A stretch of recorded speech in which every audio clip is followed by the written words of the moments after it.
to the meeting. For our next session, we're going to discuss about how to prevent AVSS failure. First, let me introduce you the chair.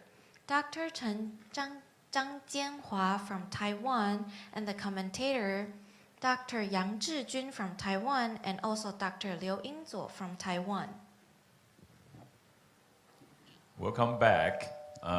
Morning, everybody. I'm Dr. Zhang Jianhua from Taiwan, and in this section, Dr. Liu Yingzuo will chair this section. And in this section, we are going to talk about how to prevent AVSS failure. For SS doctor, every day we are dealing with SS problem, and we all want to know how to prevent SS failure.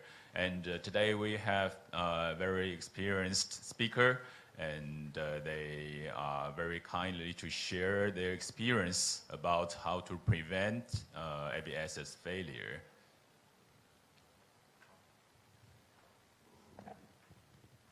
For our first speaker, let's welcome Dr. Masaaki Murakami from Japan, sharing about the surgical procedures to prevent AVF maturation failure.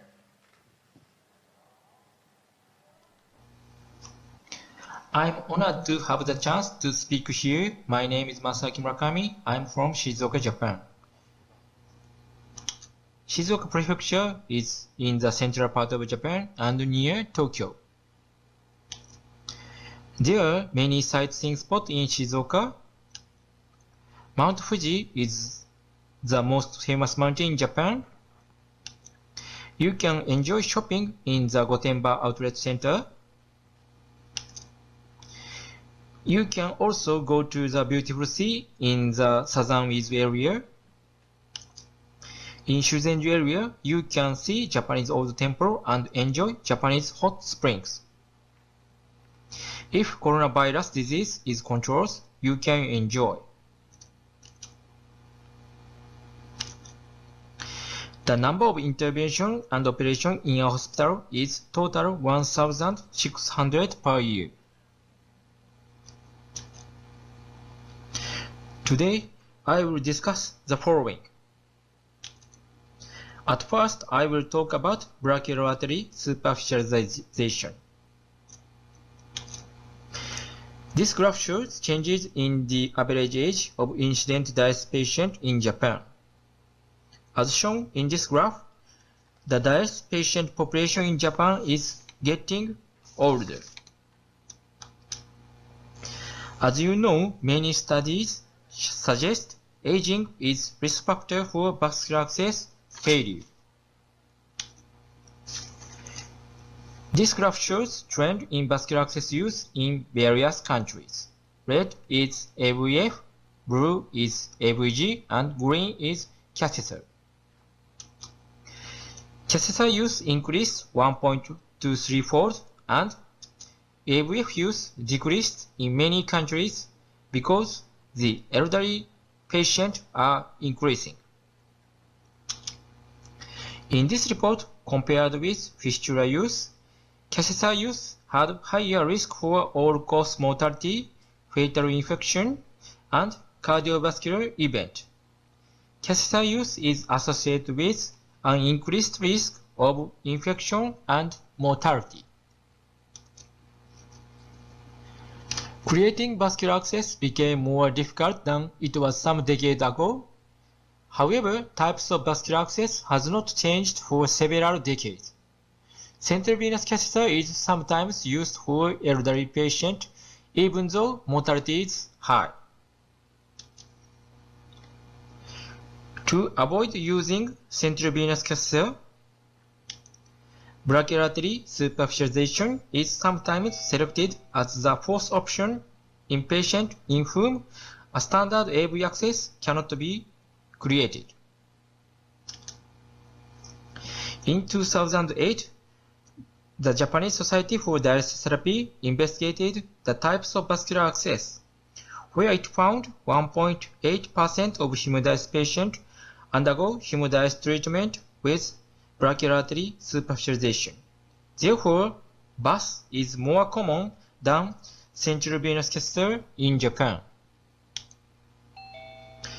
The surgical technique is relatively simple. About 15 cm incision was made at the medial side of the brachial artery.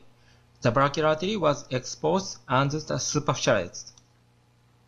A skin flap was covered over the transposed brachial artery. You can see here superficialized brachial artery. The diameter is adequate for cannulation. Artery superficialization is a common procedure in Japan. However, this procedure is not known well in most countries. Who started artery superficialization? Actually, it is not the original procedure of Japan. In 1969, Brittinger reported superficialized femoral artery for hemodialysis access. Why has BAS been created in Japan? The mortality rate of Japanese hemodialysis patients is very low compared with the United States and European countries. The rate of organ transplantation in Japan is very low. Therefore, most end-stage renal disease patients must have been undergoing hemodialysis treatment for a long time. In such a special circumstance, BAS is selected commonly for an alternative permanent vascular access. There are pros and cons of brachial artery superficialization. One of the advantages is no maturation time. Most superficialized brachial artery can be cannulated 2 to 3 weeks after surgery because the brachial artery has generally adequate caliber for blood drawing. Dr. Ohira reported the primary patency of superficialized artery was 80 to 90% at 3 years. Brachial artery superficialization sounds ideal. However, BAS has a critical disadvantage. Brachial artery superficialization is insufficient for vascular access by itself. Adequate normal veins are necessary as a returning route. Cannulation of superficialized artery is easy, but cannulation of returning route using 16 or 17 gauge needles is sometimes difficult. Next, I will talk about AVF combined with brachial artery superficialization. As you know, fistula have a high primary failure rate. In this report, the primary failure rate is 37%. Primary failure is still a major problem. Preoperative vascular mapping is widely recommended as a good method to promote AVF creation. However, whereas vascular mapping increases AVF placement, it does not always decrease AVF no maturation rate.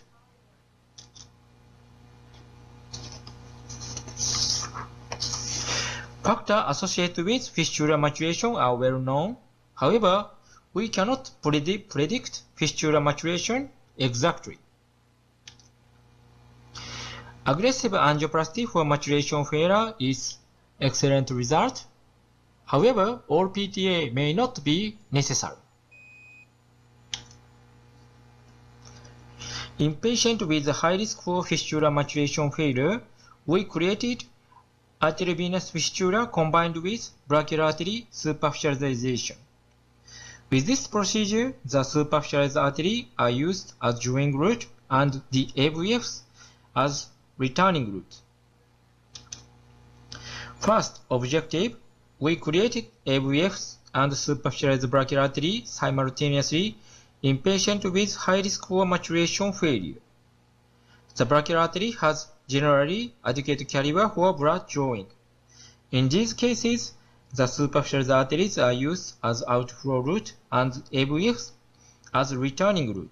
Therefore, single cannulation of AVF is the minimal requirement and full AVF maturation is not always necessary. 24 consecutive patients with a high risk of fistula immaturity who underwent AVF with brachial artery superficialization were included in this single-center retrospective study. High risk for maturation failure was defined using combination of the vessel size and the length of straight segment for cannulation. A vessel diameter is less than 2 mm. A vein cannulation site is less than 10 cm long, which is too short for true cannulation. This slide shows the demographics of the study patient. Median age was 78. These surgeries were mainly performed in elderly patients. I will give an example of arteriovenous fistula with brachial artery superficialization. In this case, there were no radial artery and cephalic vein. Therefore, we will create ulnar artery and forearm basque vein fistula. However, the diameter of artery and vein was very small in size, so it was insufficient for vascular access by itself. In immature AVF cases, prescribed blood flow is not attained even when vessel cannulation is adequate. Therefore, we superficialize the brachial artery simultaneously for blood drawing. This picture shows the operative technique. The forearm basque vein and the ulnar artery was exposed. As you can see here, the artery and vein diameter were very small. We created the ulnar artery and forearm basque vein anastomosis. We exposed the brachial artery and fixed it under the skin. The diameter of vein and artery was too small. As I said, one of the advantages of brachial artery superficialization is no maturation time. The diameter of brachial artery was large. Using brachial artery, blood flow is adequate. We do not have to wait for maturation. Commonly, for normal AVF, diameter, flow volume, length of straight segment, and depth should be adequate. On the contrary, if brachial artery superficialization is created simultaneously, only appropriate diameter and depth of one cannulation point are necessary. Here is the result. One patient died of sepsis due to central venous catheter infection before the initial cannulation. All other patients underwent successful 2-needle cannulation with the prescribed blood flow. The first successful cannulation was achieved at a median of 17 days. Primary patency was 75% and secondary patency was 94% at 12 months. In one case, brachial artery thrombosis developed. Fortunately, she did not have symptoms of clinical ischemia. During the follow-up period, endovascular treatment for AVF maintenance were required in 8 cases.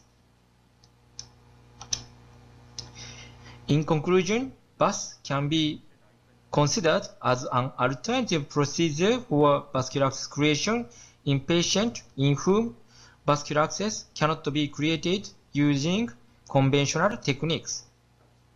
AVF combined with BAS was safe and effective in patients with high risk for AVF immaturity, including elderly patients. If you want to have more information, please check it. We have an opportunity of international exchange with foreign doctors. Many foreign doctors came to our hospital and I went to foreign countries. I want to continue good relationship. Thank you for attention. Please come and visit us in Shizuoka. We welcome you to visit Vascular Access Center. Thank you, Dr. Murakami. Very impressive. And I think this is a very useful surgery for selective patient. And let's move to the next topic. Let's welcome Dr. Benjamin Liu. For the next speaker, let's welcome Dr. Benjamin Leon from Malaysia, talking about transposed basilic vein fistula, experience with 239 cases. Everyone, this is Benjamin from Malaysia. I hope that you all are good in Taipei. Sorry that I could not come to join you all there because the Ministry of Health in Malaysia disallowed us to travel. Well, I will still try to present my talk, and today I'm going to present about transposed basilic vein fistula. This is very much our publication in the Annals of Vascular Diseases last year. Well, as introduction, ladies and gentlemen, we know that end-stage renal disease is a significant health problem worldwide, and it is getting more and more prevalent. In Malaysia itself, the number of prevalent dialysis patients has increased threefold in 10 years. Vascular creation for hemodialysis in patients who have exhausted their superficial veins presents a challenge to us in our daily practice. Well, in general, the options available for this group of patients will be either a transposed arteriovenous fistula or a prosthetic arteriovenous graft, or also known as AVG. The objective of our study is to review our experience in transposed basilic vein fistula and its usage in our center. And this study was actually done in Kuala Lumpur Hospital when I was still a vascular trainee. Well, it is a retrospective study. The hospital operative registry was reviewed and to identify the BBF being performed from January 2009 till June 2012. Medical records were collected and relevant data were collected. Statistical analysis with appropriate statistical tests were being performed, and basilic vein fistula transposition in our center is performed as a two-stage procedure with patients with suitable basilic vein, and also where there is no other suitable superficial veins. Well, an exemption to this is a patient with previous radiocephalic fistula which has thrombosed, and in this situation the basilic vein would be pretty big, and this group of patients we may attempt single stage basilic vein transposition. Well, all the patients in our study in our center will be assessed by duplex scan to assess the vein suitability. In our center, we take the basilic vein to be minimum of 2.5 millimeter before we decide to perform surgery on them. And obviously, the artery also need to be in a decent condition where there's no overt calcification and with good distal perfusion. First stage BBF is created under local anesthesia. Second stage operation, the transposition is normally done around 6 to 8 weeks after the creation of the BBF under regional or general anesthesia. Well, this is the process of the transposition. Patient clean and draped, incision made and vein identified near the cubital fossa, and you can see that it is closely related to the medial cutaneous nerve of the forearm. The vein is then subsequently dissected in its length all the way to the axilla, and we will actually mark it with surgical marker to ease us with the tunneling later. The vein is then disconnected and flushed. Vein tunneled at a more superficial and lateral position of the arm with the tunneler, and the two ends meet again. End-to-end anastomosis being performed. And in my practice, I will normally put in a drain, but of course, like some surgeons, they prefer not to. The wound is then closed, and as you can see here, after the transposition, the basilic vein is looking very nice at the more superficial and medial position of the arm, which will ease cannulation. In that period of time, we have done 239 patients. Male to female ratio was almost equal. Mean age was 53.1 years old. Not surprisingly, 81% of them had previous fistula creation before. Near to 60% of our patients were diabetics. A lot of our patients with end-stage renal failure in our country has diabetes, and I'm pretty sure that is the same picture in your respective countries too. Hypertension is present in 86% of them, and before the second stage transposition, the mean size of a basilic vein was 7.3 mm with a mean flow rate of more than 1,000 mils per minute. The most common complication that we had was a wound infection, around 6.3%. Unfortunately, none of them needed any surgical intervention. This is followed by bleeding, near to 6%, pseudoaneurysm in 1.3%, and Steele syndrome in 0.8%. And of note, 84.5% of our patients did not have any complication from the surgery. Primary patency, 84.2% at 1 year and 66.7% in 3 years. Secondary patency, 86.1% in 1 year and 70.5% in 3 years.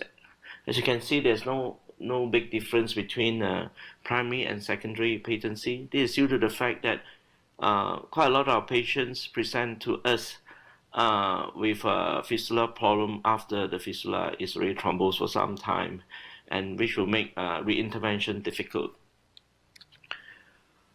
Well, ladies and gentlemen, as life expectancy of renal disease patients increase, creation of vascular access for challenging patients will be more commonly needed in our practice. And as I mentioned, options in general transpose fistula or AVG. But what is the advantage of basilic vein for AVF? Now, as we know, it is naturally situated at the inner part of the medial side of the arm that protects it from trauma and venipuncture, blood taking. Its size is also pretty decent, normally 3 to 6 millimeter, and it is also relatively straight, which make it a very good vein for AVF.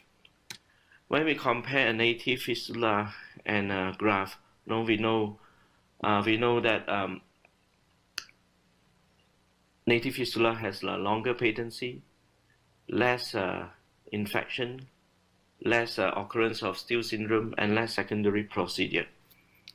Now, as shown here by Faber, patency of native fistula is superior compared to AVG.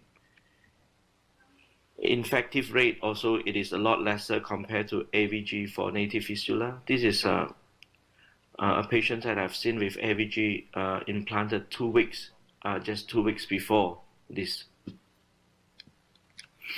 Steele syndrome is also a lot lesser compared to AVG, and secondary procedure also is a lot lesser compared to AVG. Well, I believe that one important factor that contributes to the good results that we have seen in our study is the role of duplex scan. It is, as I mentioned, a routine test that is done for our patients. It is useful for us to assess if this patient has a suitable vein for fistula creation, assessment of arterial system, and also with knowing exactly where the vein is, it will also help us to position and shape our surgical incision accordingly to make the operation easier, and more effective. Well, in conclusions, ladies and gentlemen, transposed basilic vein is a credible option for challenging patients with the absence of superficial veins for native fistula creation with good patency and low complication rate. And in our study, it has decent secondary patency with 86.1% in 1 year and 70.5% in 3 years. Thank you very much, ladies and gentlemen. This is Mount Kinabalu in Malaysia. I hope that you all can visit us one day when this viral issue subside. Thank you very much and have a good conference. Thank you, Dr. Leung. Very good result. And the next speaker will be Dr. Huang Shimin from Dalian Tzu Hospital. Next, I would like to introduce you Dr. Huang Shiming from Taiwan, sharing the risk factors of AVSS thrombosis. I'm Huang Shimin. I come from Taiwan Dalian Tzu Hospital. I will talk about this topic, the risk factors of AVSS thrombosis. AVSS thrombosis bothered us for a long time. We try to apply virtual triad to explain what is happening. Virtual triad include endothelial injury, blood stasis, and hypercoagulability. But we know that endothelial injury in dialysis access is multifaceted. Neointimal hyperplasia, dialysis needle puncture, even toxin from uremia could induce endothelial injury. As we know, there is no endothelium in AV graft, and there is a fourfold increase in thrombosis compared to AV fistula. Then, blood stasis means decreased flow. Abnormal structure increased vessel resistance and decreased blood flow. Clinically, we can see AVSS stenosis or overcompression after dialysis needle removed. Third, hypercoagulability literally means easy to thrombose. There is acquired or inherited thrombophilias. Acquired thrombophilias such as increased serum CRP or artificial kidney activated clotting cascade. The inherited like factor V Linden or prothrombin thrombophilias were studied.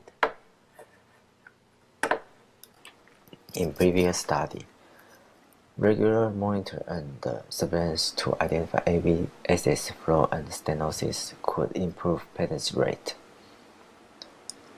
Besides, it has been widely accepted that worst patency rate in artificial AV grafts. According to virtual triad, dialysis patients are in an overall post-thrombotic state, and anticoagulant or antiplatelet therapy was predicted to prevent thrombosis, but actually it's not. Systemic antiplatelet therapy showed a decrease in early AV fistula thrombosis, but failed to show improvement in long-term AV fistula patency, decreased rate of thrombosis in mature fistula, or any benefit for AV graft. So we analyzed the data of patients with AVSS thrombosis in our hospital, including demographic data, access condition, medication, dialysis condition, and the body composition monitor data as AVSS thrombosis. There was no conflict of interest to declare. We collect those data from last August to this February. There were 74 patients with mean age about 69 years old and 57 male gender. Most underlying diseases are hypertension and diabetes. 30% patients use Spokey or Pravis. 80% left side AVSS were noted with 46% for un-AVSS. There were 77% artificial AV graft and 4% composite shunt. Patency time is the endpoint, so we ask the patients and collect this data when they receive the last time intervention. The mean patency time is about 7 months and is distributed from 2 days to 10 years. We also collect suspected risk factor. 40% patients face hypotension during dialysis. 60% patients use tonic for hemostasis after dialysis needle removed, and the mean compression time is 11 minutes. The mean artificial graft length is 25 centimeters. Overhydration level was checked by body composition monitor and it showed mean level about 1.5 liters from negative 4.8 to 4.3. Body composition is used to describe the percentage of skin, fat, bone, water, and muscle in human bodies. Fluid overload is a common condition among patients on dialysis and one of the major causes of mortality. The monitor employed let low and high current pass cell to determine the electrical resistance of total body water and the extracellular water. OH is overhydration level. Patency time was compared using student t-tests with different underlying status like demographic data, comorbidity, and anticoagulant or antiplatelet therapy.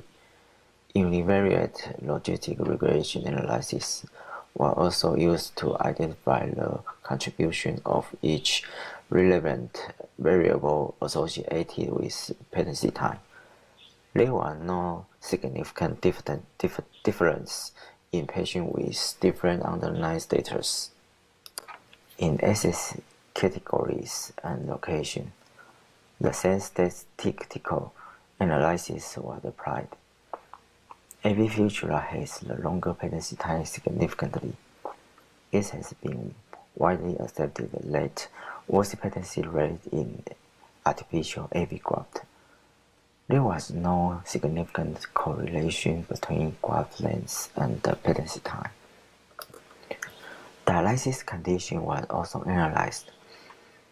There was a trend that shorter patency time was noted in patients with hypertension during dialysis. So, better blood pressure management may improve AV-access patency. We saw that the tonic use and aggressive compression may increase AV-access thrombosis. The tonic use and the compression time was also checked in our study. Shorter patency time was noted in patients who used tonic hemostasis, but there was no significant difference.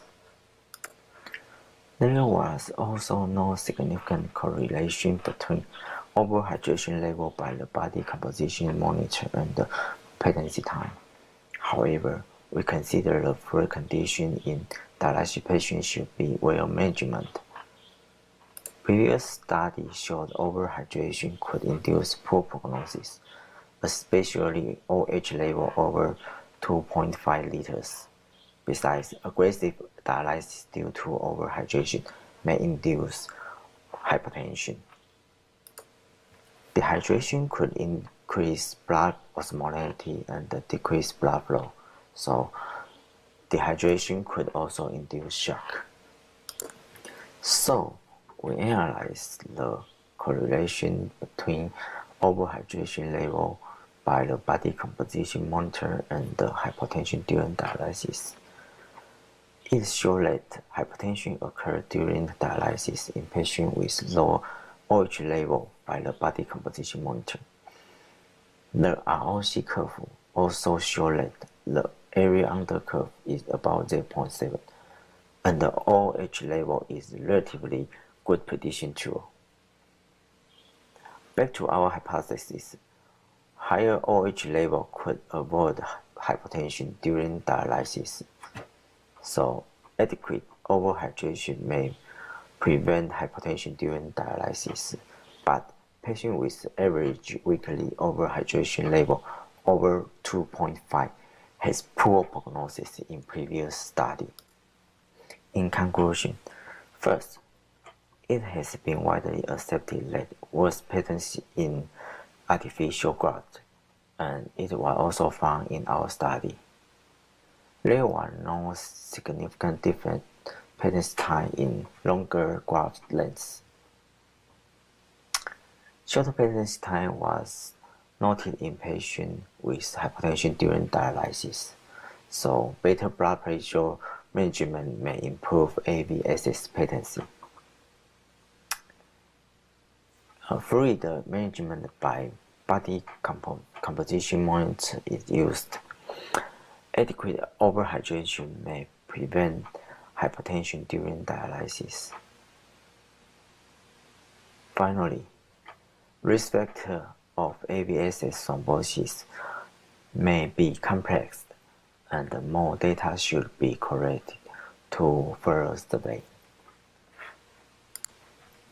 Above is our study. Thanks for your attention.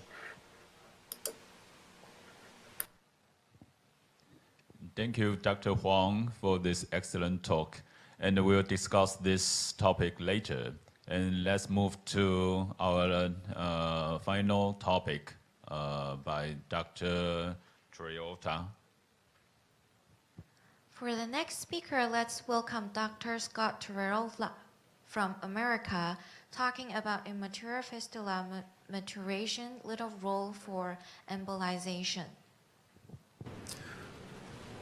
Well, good morning, and thank you for allowing me to present this from afar. I'm sorry I couldn't present at the meeting in person, but under the circumstances, I think we're doing the best we can. I hope everybody's well there, and I hope the meeting's going well. I want to express my personal thanks to Dr. Chen for inviting me to participate. My first talk here is going to be talking about immature fistulae, and in particular, why not to coil. I do have some conflicts of interest, which are listed here, that are really not relevant to this specific talk. Let's start by talking about what is an immature fistula. The DOKI definition of maturity, which is at least good until from 2006, although that may change this year, is the rule of sixes. A mature fistula should be 6 millimeters in diameter with a tourniquet. It should be less than 6 millimeters deep. The blood flow should be at least 600 mils per minute by 6 weeks after creation. Now, we are using some surrogates in research in particular, such as brachial artery flow of 500 mils per minute. But actually, the best predictor of maturity is the physical examination of a nurse. And ultimately, we need to have a fistula that works for us to have a mature fistula. There are differences in demands based on the country. For example, in the Far East, I know that dialysis rates are much slower. In the United States, we have a minimum of 400 mils per minute. And so obviously, our demands on fistulas may be different than those, say, in Taiwan. Well, let's talk about why stenosis occurs in an AV fistula. So after AV fistula creation, we have shear, turbulence, and a number of other factors that are a natural response, really, even if it's unwelcome, to the injury caused by them. In other words, the vein is protecting itself. We also have operative trauma, which has been talked about a lot in surgery and maybe here in the meeting as well. A low-touch approach can also decrease that, as Klaus Conner has shown. But stenosis can occur at any prior trauma site, so any site of prior venipuncture for IVs, for example, and PICC lines is a serious problem for anybody getting a fistula. Those fistulas that are transposed or superficialized are at higher risk, especially over the entire mobilized segment, but particularly at their swing point, and this is where we see those stenoses. Now, if you haven't read Brad Dixon's dissertation on this, you really should. It's really one of the best publications I've ever seen talking about immature fistula. And his approach taken in sort of the simplest fashion is really that you have this response to injury, that there's a race, and I'll come back to that in just a second, but he shows these pictures in different ways where depending on the type of anatomy, the type of configuration of the fistula, the shear, the forces affecting the flow at the wall in particular, you get stenosis creation most commonly just beyond the anastomosis, as we all know. And this often causes a fistula to fail to mature. Well, if we think about it in a different way, it's kind of like the tortoise and the hare. We have a race between venodilatation of the vein and intimal hyperplasia, which is, again, usually in the inflow, as you see here, in this stenosis just beyond the anastomosis, which is right here. And that race really can be accelerated by, or can be fixed, in a sense, by doing an angioplasty of an inflow stenosis that has prevented that venodilatation to occur. Now, once venodilatation occurs, that stenosis is actually protective from high flow and its associated aneurysm formation in steel. So if the patient has adequate flow and an adequate fistula for puncture, we definitely should not treat this stenosis. Now, the other thing that's been talked about is the role of competing veins. And I'm going to spend the rest of the time here talking now showing you that competing veins have little or no role in this particular space. I first need to start out with some definitions. So competing veins are not collaterals, and this has been very, very poorly understood. A collateral implies that there's an underlying stenosis. So it's very important to understand that if you see a collateral and there's a stenosis there, you treat the stenosis and the collateral will go away. So these vessels that people are talking about embolizing are not collaterals, but they're best termed competing vessels. So there's never any such thing as a competing collateral.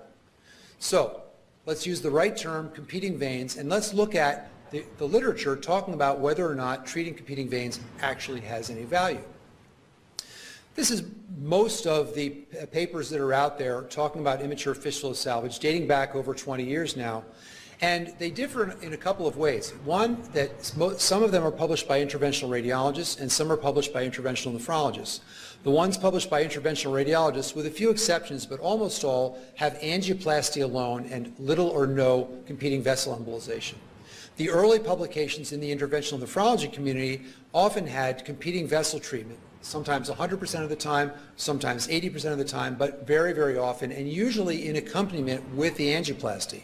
And one of the problems with doing angioplasty and competing vessel treatment at the same time is that you're changing two variables, and you really don't know whether the result that you get was because of the angioplasty or the competing vessels. So if we look at the ones where 100% of one or the other was done, those are perhaps the best ones for us to compare.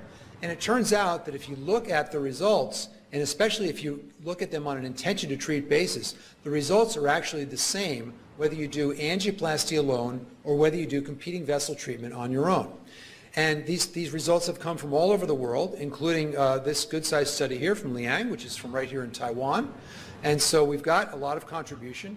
But I want to show you that this competing vessel treatment here, you can see a lot of these zero. And the only exception to this is this one here, this Ahmad study, which was from the University of Chicago. And it's the only one that really shows a different result than all these other ones. And I talked to Brian Finocchi, who's the senior author on this, and I asked him, why he thought it was, and he thinks it has to do with the surgical creation, that there's not as much stripping of and ligating of side branches during surgery in his institution as there are in other institutions. That's the only way he could really explain it, because the results were really actually better with embolization than with angioplasty, which is only done in a small percentage of the time.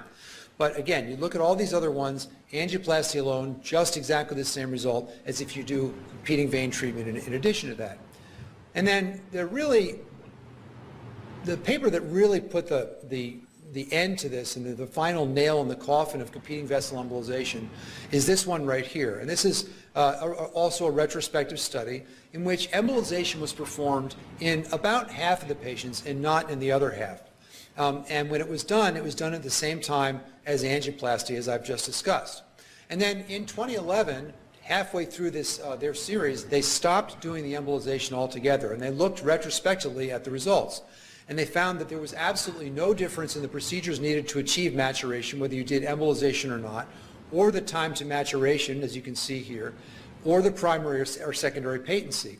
There were more procedures needed to maintain secondary patency when embolization was done, and that was statistically significant, but only for forearm access. And they concluded that there was no benefit of embolization and a possible detriment because of the elimination of collaterals. And at least in the United States, people have now come to realize, including the interventional nephrology community, that embolization of side branches almost always, but not always, is not beneficial and can be detrimental because those side branches allow a pop-off valve when a stenosis occurs downstream so that thrombosis doesn't occur.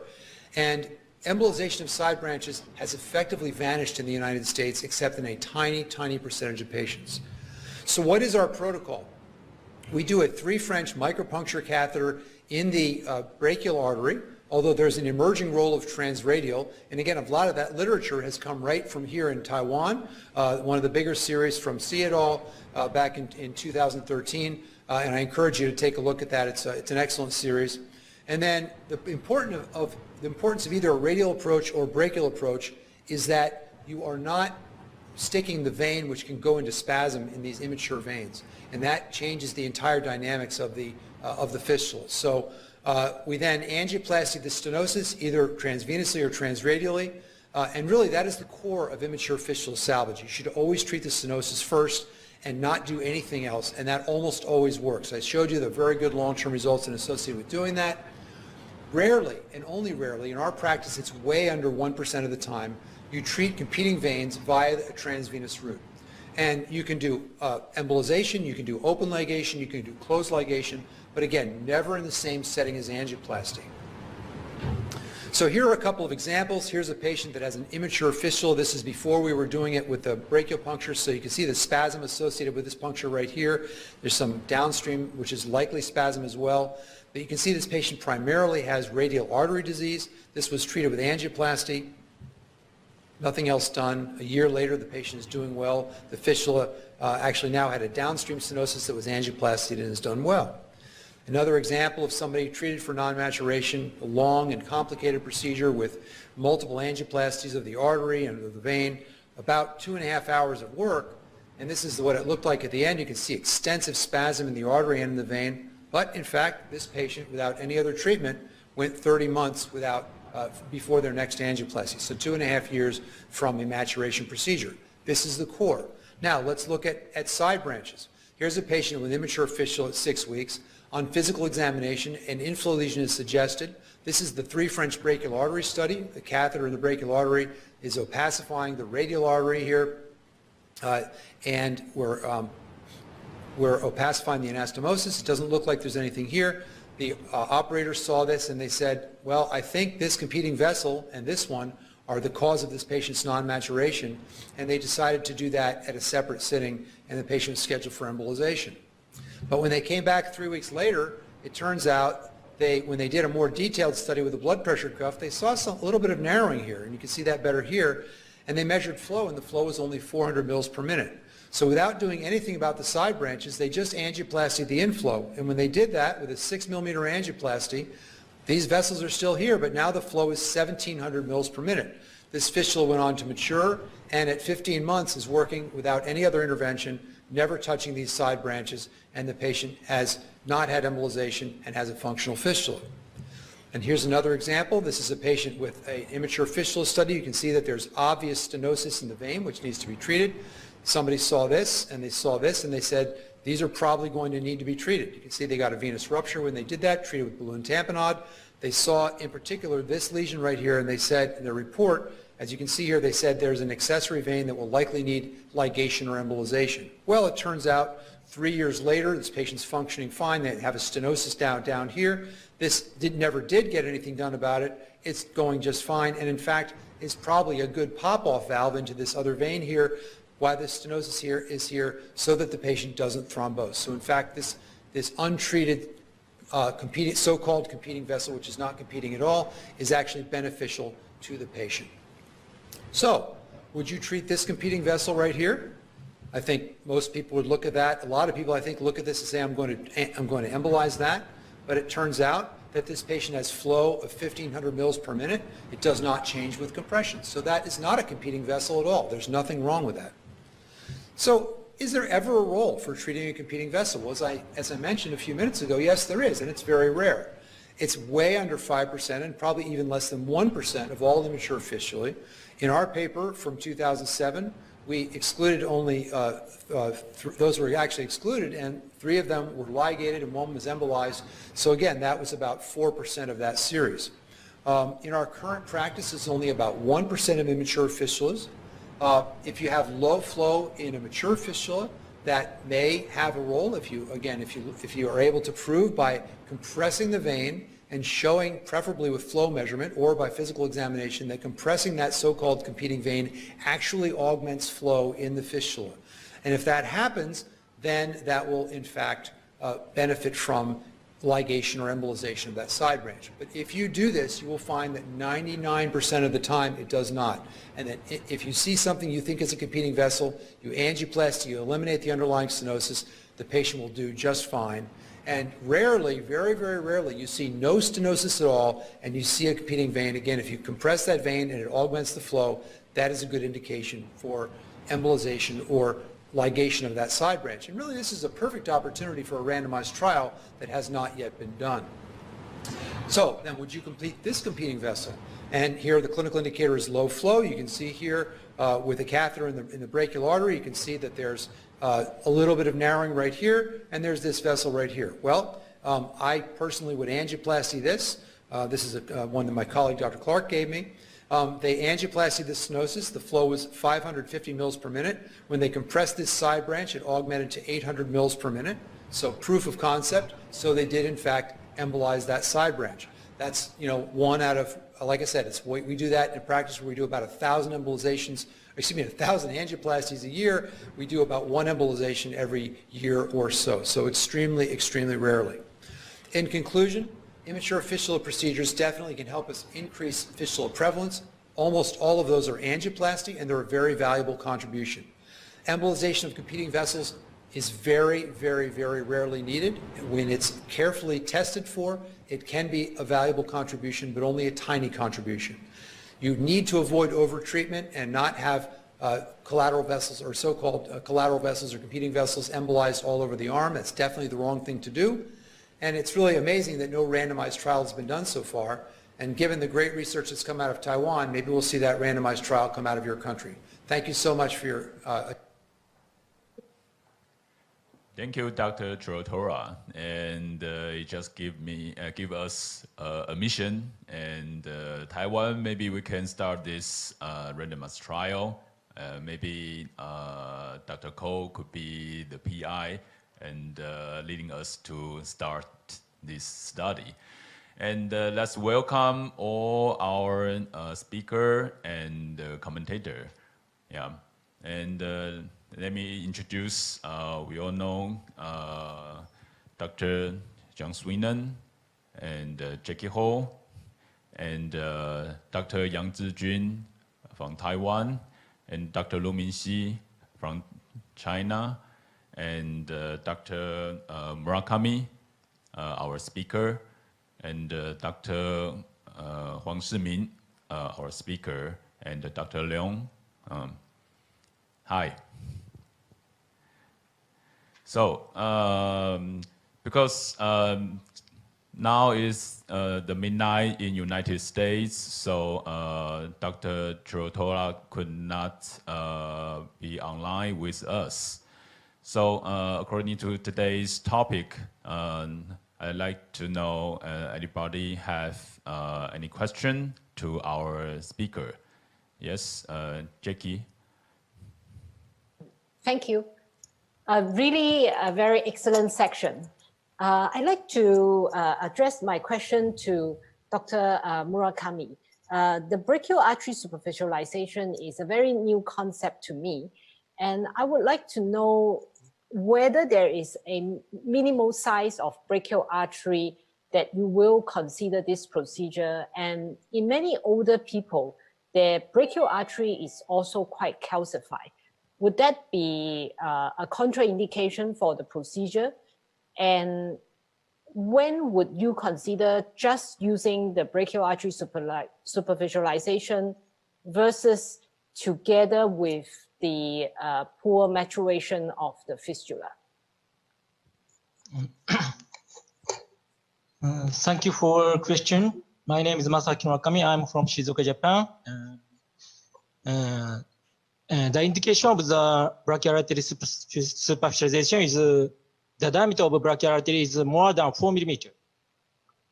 More than 4 millimeters is preferable, and more than 3.5 millimeters is acceptable for the operation. And another contraindication is the calcification of the brachial artery. Yeah, but a lot of elderly people, they do have calcification. So, I mean, would that really limit the number of patients that will be suitable for this procedure?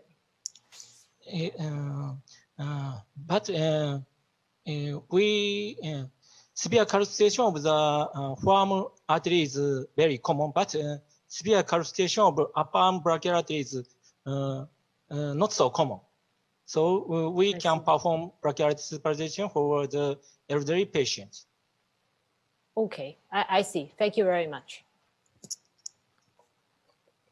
Yes, and I also have a question to Dr. Murakami. And there is question from our audience from China. They just want to know that for the patient to do brachial artery superficialization, and do you think which kind of patient you put you suggest to do BAS first, not to do AVG? Yeah, they'd like to know that.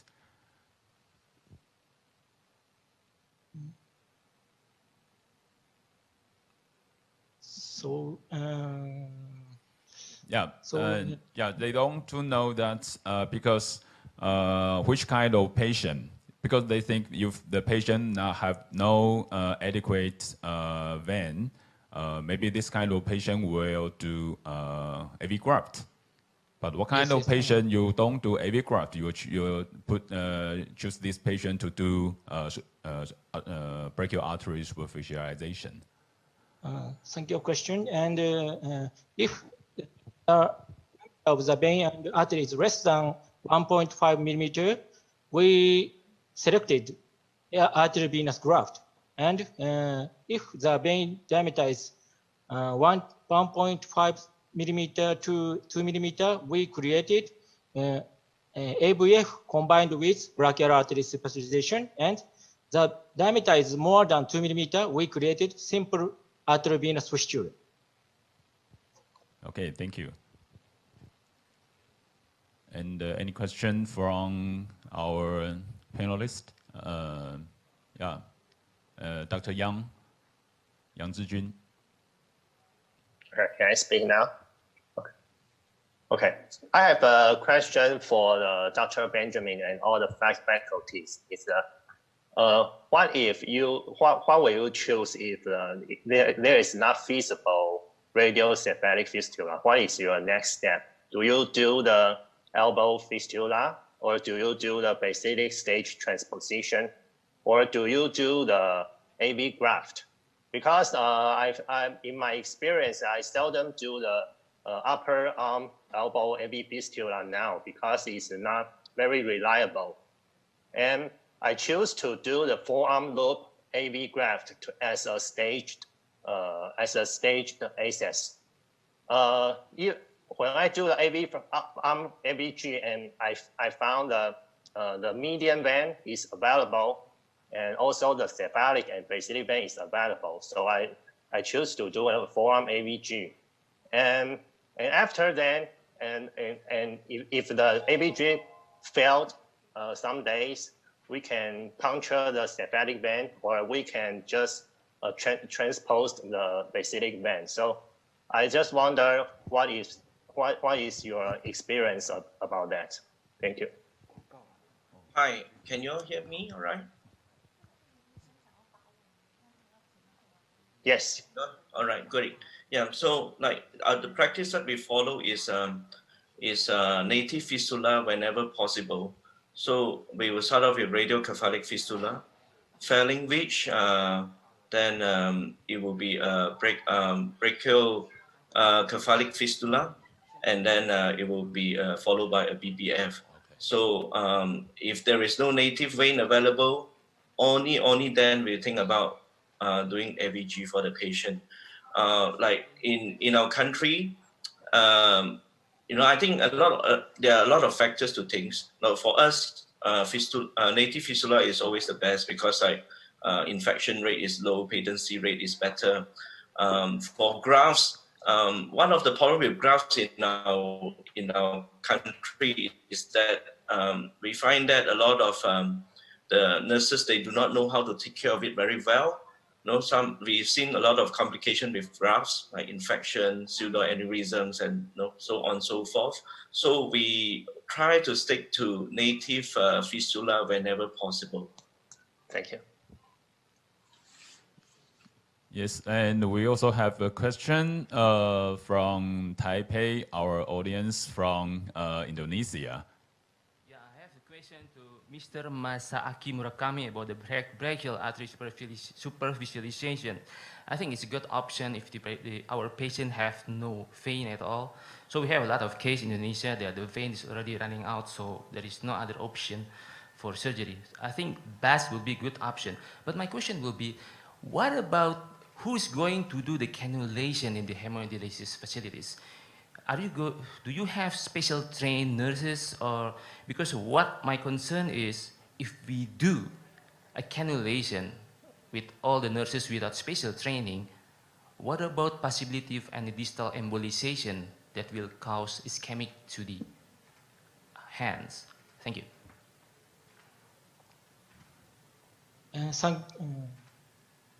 Thank you for your question. And cannulation method is the same as for the AVF or AVG. So the nurses can cannulate to the brachial artery superficialization. And special training is not needed for cannulation, for brachial artery superficialization. Yeah, what about if there is some small accident during the cannulation? Because, you know, artery cannulation is quite dangerous. You know, it's not like venous cannulation. And sometimes after the cannulation, the nurse have to press the vein, the artery, right? Any special issue? Yeah. Yes. Arterial cannulation is not so common for the foreign doctors, but brachial artery superficialization is very common procedure in Japan, and about 2% hemodialysis treatment with this procedure. So the nurses can cannulate, and after the drawing needle, the nurses compress tightly 10 minutes, and another moderate pressure 5 minutes. Complication is very rare for the cannulation. Do you also give the patient something like antiplatelet aggregation, like CPG, to this kind of patient? Yes. In some patients have the anticoagulant agent, and it is not necessary for these procedures. Okay, thank you. Yes, just show me. Yes, Dr. Sweenan. Just a few comments. In terms of what to use as a fistula, we use radiocephalic first.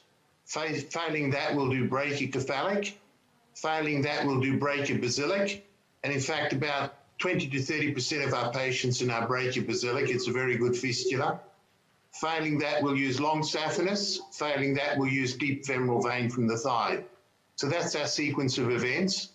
I think the brachiobasilic is an excellent fistula. It's got a very good outflow.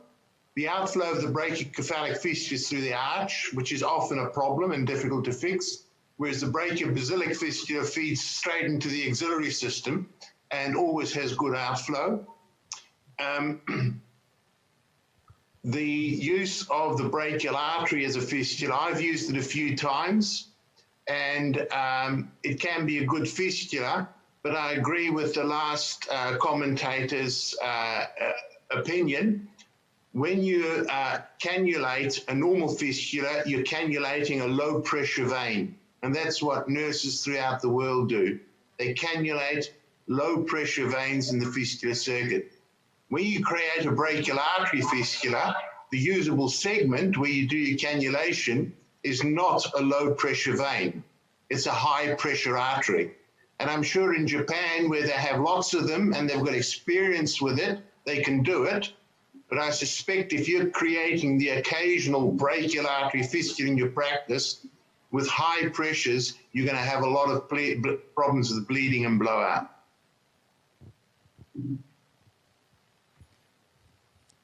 Yes, and is there any question from our commentator? Yeah, Dr. Lu Minxi. I have a question for Dr. Murakami. And first, thank you for your good lectures. And just I noticed the case of the bronchial artery superficialization with fistula, and you perform the ulnar artery and basilic vein fistula. But this patient, in your evaluation, and the radial artery is occlusive. So do you worry about the Stenosis syndrome or the ischemic problems? Thank you. Thank you for the question. And ulnar artery is, but flow volume is very low in this patient. We evaluate the flow volume after AVF creation, and flow volume is about 300 per milliliter per minute. So it is low risk for the Stenosis syndrome. Great. Do you just you control the anastomosis size? Yes. In general, from AVF creation is low risk for the limb ischemia. Okay. Thank you. Okay, yeah, because of time limit, we have to close this section. And thank you all the panelists, and thank you all the audience online. And we'll have a short break, and then we'll move to our next section. Thank you.